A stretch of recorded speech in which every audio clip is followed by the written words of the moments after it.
মাদ্রাসা পড়ুয়া সেই ভাইরাল শিশু রিফাত পবিত্র ওমরাহ পালনে যাচ্ছেন সৌদি আরব। কই যাইবাই? Mecca Medina. মক্কা মদিনা কার দেশ? আল্লাহর দেশ। বাংলাদেশ জাতীয় মাছের নাম কি?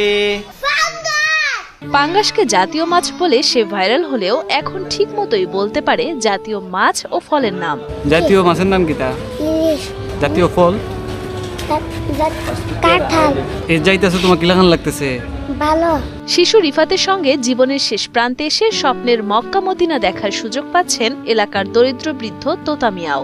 এছাড়াও রিফাতের মাদ্রাসার শিক্ষক সহ মোট ৬ জন যাচ্ছেন পবিত্র ওমরাহ হজে। রিফাতের শিক্ষক কারি আব্দুল কুদ্দুস জানান, ২০২৩ সালে ডিবিসি নিউজের কল্যাণে সারা দেশে পরিচিতি পায় ছোট্ট শিশু রিফাত। এরপরই মূলত এবার শাহজাহান নামের এক সৌদি প্রবাসীর অর্থায়নে যাচ্ছেন শিশু রিফাত ও তার সফর সঙ্গীরা।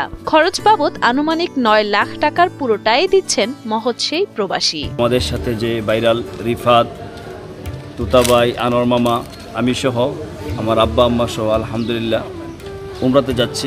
শাহজাহান ভাই, আল্লাহ তাআলা ওনার নাম যেমন দুনিয়ার বাদশা, ওনার মনটাও এরকম অনেক বড়।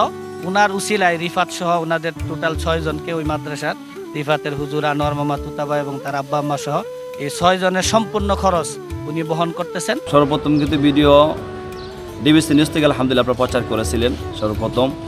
এরপর থেকেই আলহামদুলিল্লাহ সারা বাংলাদেশ রিফাতকে চিনে, আমাদের মাদ্রাসাকে চিনে। তো আমি যেহেতু নিয়ত করেছিলাম যে উমরাতে প্রথম যে উমরাতে যাব নিয়ত করেছিলাম, আমেরিকান এক প্রবাসী আলহামদুলিল্লাহ আমার প্রত্যেকে আমাকে প্রথম উমরা যাওয়ার জন্য ওনারা সহায়তা করেন।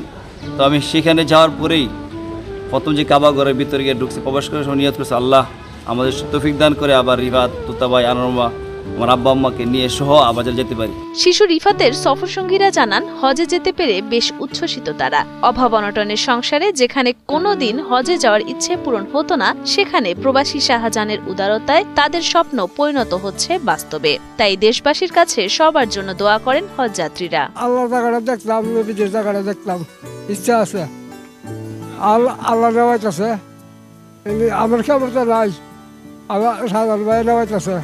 মনটা খুশি খুশি লাগতেছে।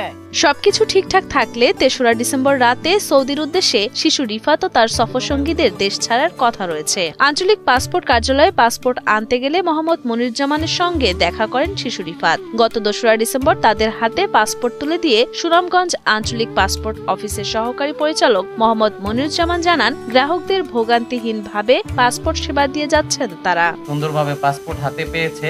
পাসপোর্টের সেবা সহজে যেভাবে নিতে পারেন, আমরা আপনাদের যেভাবে সহজে সেবা দিতে পারি, রিফাতের মতো সবাই যাতে খুশি মনে পাসপোর্ট নিয়ে বাড়ি যেতে পারেন, এটাই আমাদের কামনা।